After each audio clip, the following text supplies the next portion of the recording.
લાંબા વિરામ બાદ છોટાઉદેપુરમાં ફરી વરસાદનું આગમન થયું। હવામાન વિભાગની આગાહી મુજબ વરસાદે ખેલૈયાઓને નારાજ કર્યા। ચાલુ ગરબામાં વરસાદ વરસતા નવરાત્રીના મંડપ પર તેમજ ગ્રાઉન્ડમાં વરસાદી પાણી ભરાઈ ગયા। નવરાત્રી મહોત્સવમાં વરસાદ વિઘ્ન બનતા ખેલૈયાઓનો જુસ્સો ઘટ્યો નહોતો। ચાલુ વરસાદે પણ ખેલૈયાઓએ ગરબાની રમઝટ માણી હતી।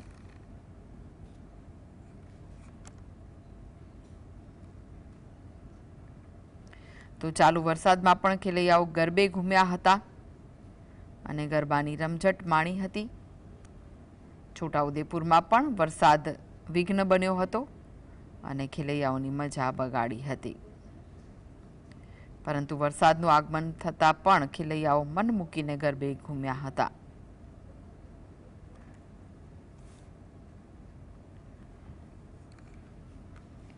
તો છોટાઉદેપુરમાં પણ ધોધમાર વરસાદ વરસ્યો હતો।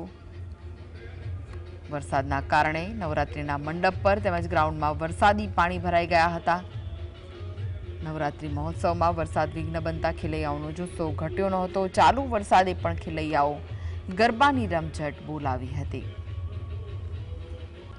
તો લાંબા વિરામ બાદ છોટાઉદેપુરમાં પણ ફરી વરસાદનું આગમન થયું। હવામાન વિભાગની આગાહી મુજબ વરસાદે ખેલૈયાઓને નારાજ કર્યા।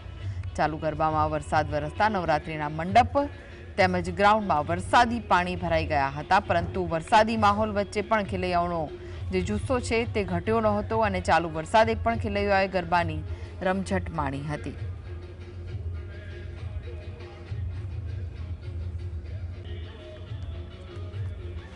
તો આ વિશે વધુ માહિતી માટે જોડાઈ ગયા છે સંવાદદાતા રફીક। રફીક, વરસાદ વરસ્યો તેમ છતાં પણ ખેલૈયાઓનો ઉત્સાહ નહોતો ખૂટ્યો, શું વિગતો છે?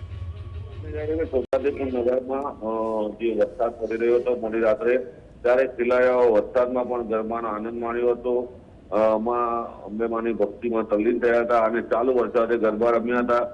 હાલ તો જે છોટાઉદેપુર જિલ્લામાં વરસાદ પડી રહ્યો છે, આજે વાદળછાયું વાતાવરણ છે, એટલે જે ગરબા આયોજકો છે તે પણ ચિંતામાં મુકાય છે। ગરબા ગ્રાઉન્ડોમાં પણ પાણી ભરાયા છે।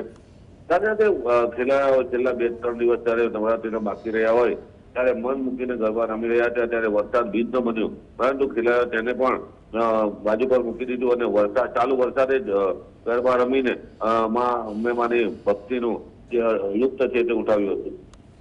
જી, આભાર માહિતી આપવા માટે।